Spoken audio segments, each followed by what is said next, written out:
Fuck it, segment time. Oh, we doing music after. Um, yo, yo, look, I've done this multiple times.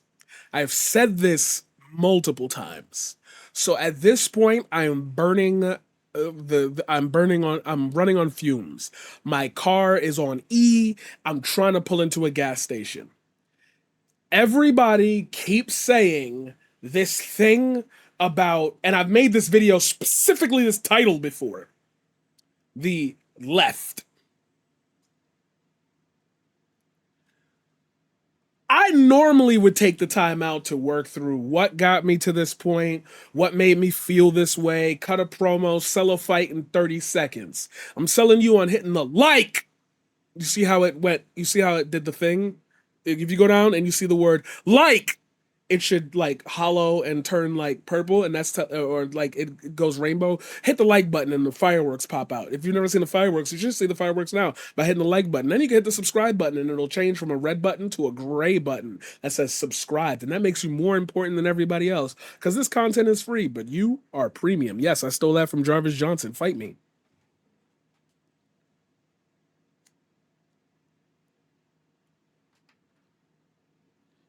I think, therefore I know. Therefore I am, but therefore I know.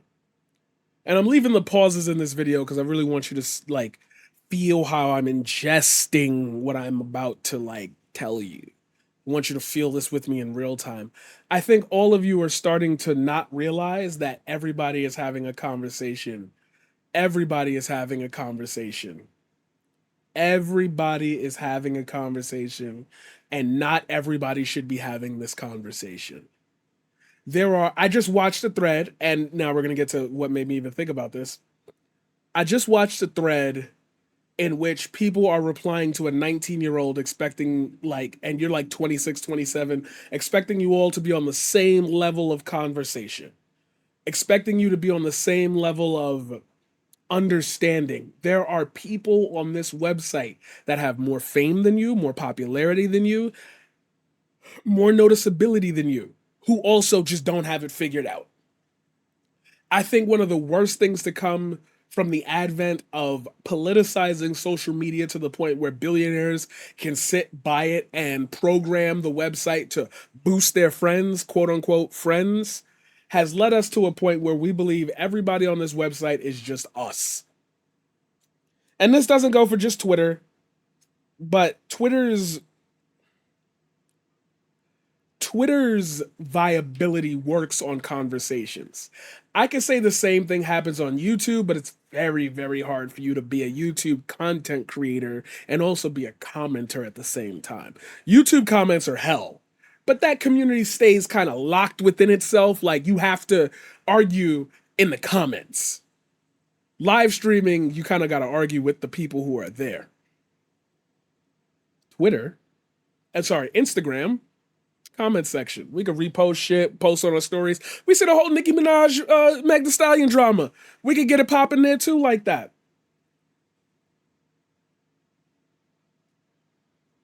That's a fact, MILF. I feel like these conversations that we're having headed into 2024, headed into a new content year, headed into a new realm of discussion where 17-year-olds just turned 18. Boom, I know the world. I'm gonna hop on Twitter, express my opinions. I'll be on the TikToks. I'm gonna be on the TikToks, express my opinions.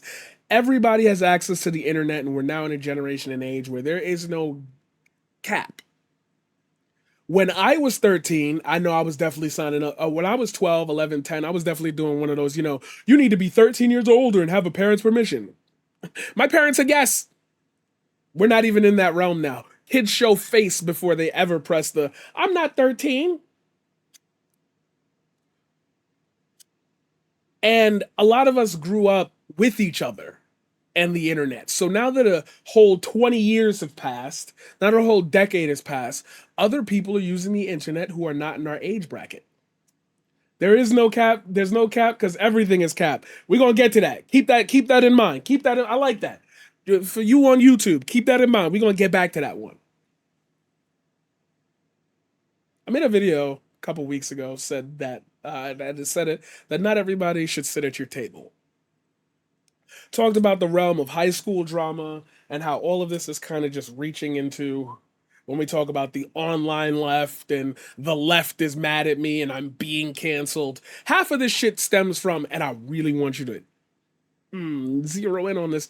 Half of this stems, if not 80% of it, from directly Twitter. Nobody's complaining about the left not liking me on YouTube. Nobody's complaining about the left not liking me on Instagram. Nobody's complaining about the left not liking me on Patreon. Nobody's complaining about the left not liking me on Tumblr. Nobody's paying attention. Nobody's saying that the left doesn't like me on LinkedIn. Nobody's saying that in any other place but Twitter. Now, I know of creators who are exceptions of those rules, exception to that rule, but most of the creators I talk to all agree. Most of the people try to mix up their audience. You know, you might get the TikToks mad at you. The TikTok comments might be eating, but you can ignore that. Twitter, nah. I've already talked about artistic interpretations. I've already talked about the languishing between. I've already talked about the languishing between what you could create and what you are forced to engage in. I'm not asking you to have an original opinion. I'm not asking you to have an original idea because now I'm under the understanding that not everybody can do that and not everybody who's in this space understands that.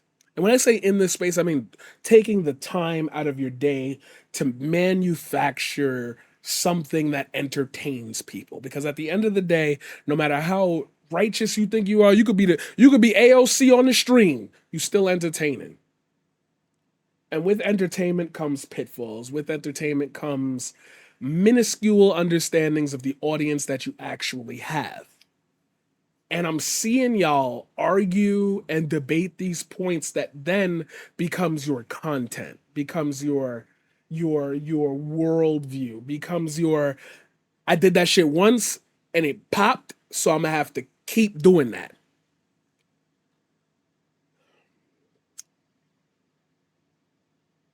You're dunking on people who are having the same realizations that you had as an 18-year-old.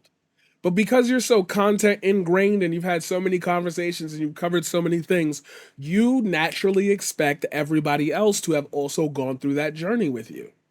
Or at least to have an understanding of if that information is public and I'm quite aware of it, why aren't you?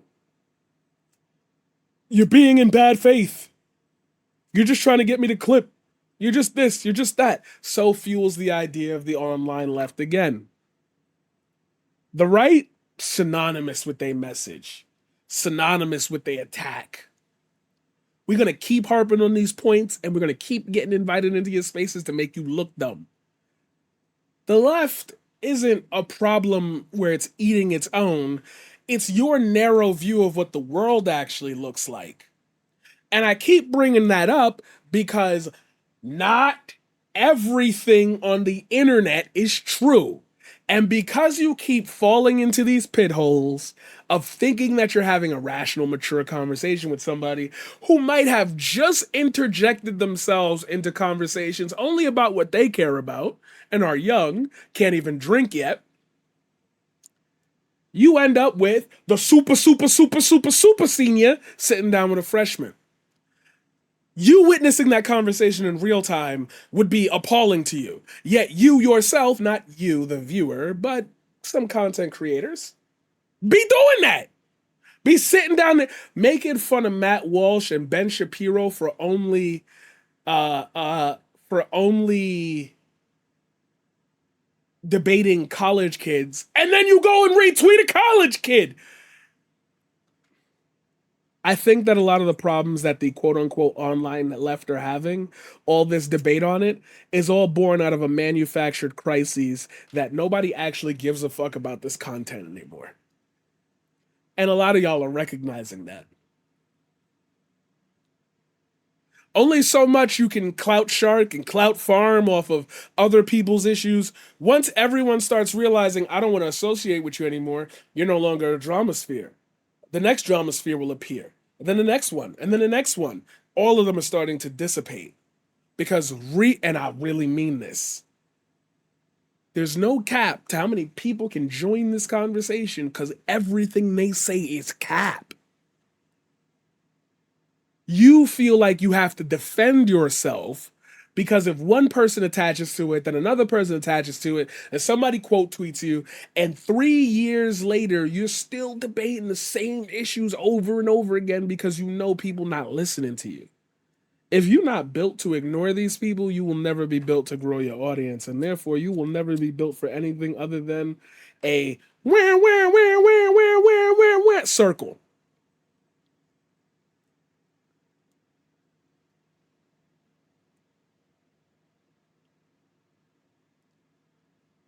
This box that I'm in, yes, I'm breaking the fourth wall.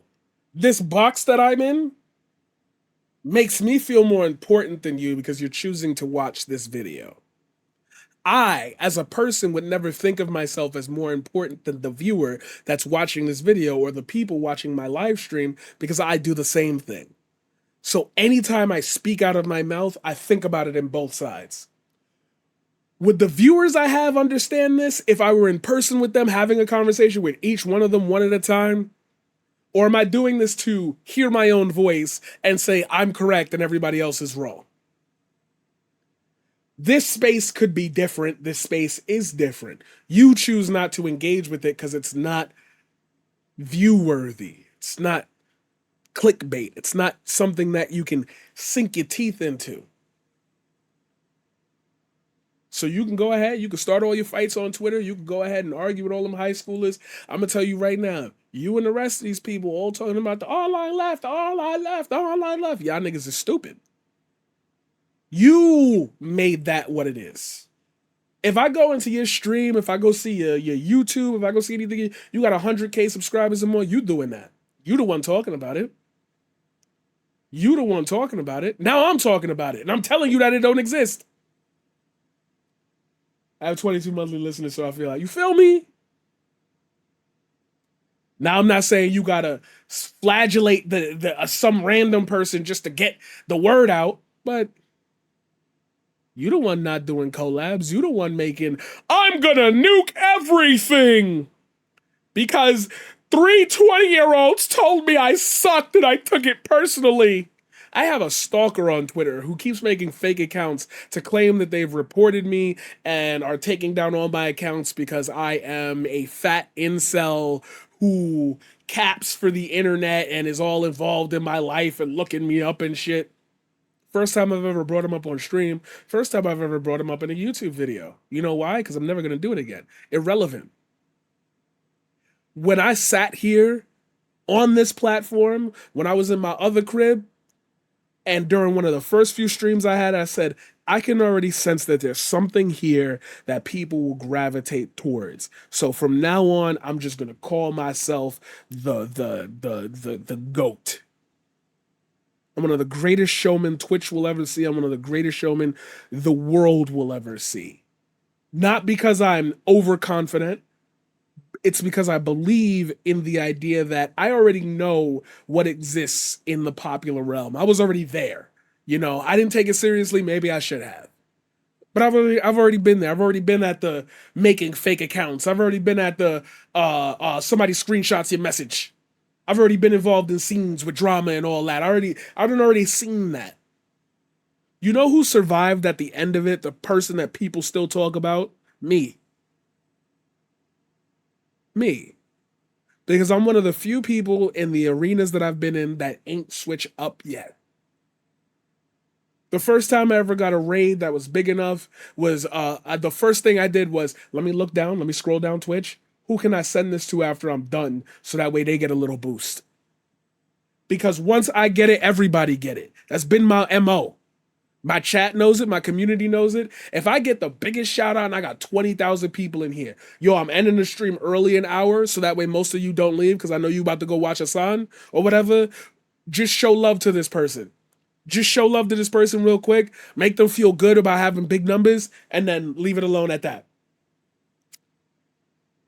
Therefore, the next time that person streams, if I choose to leave, not my audience will go over to them, but that person will feel like, all right, somebody looked out for me. I could keep going. I don't have that here anymore. I got my friends, but I don't have that like I used to because I don't want you here. You need to decide who you want with you. You can't control every subscriber. You can't control every person who tweets to you. You can't control every chatter. I understand that. But you can still set a standard. And the standard that y'all have set makes this online left argument non existent. The paradigm shift. I'll see you in the next one.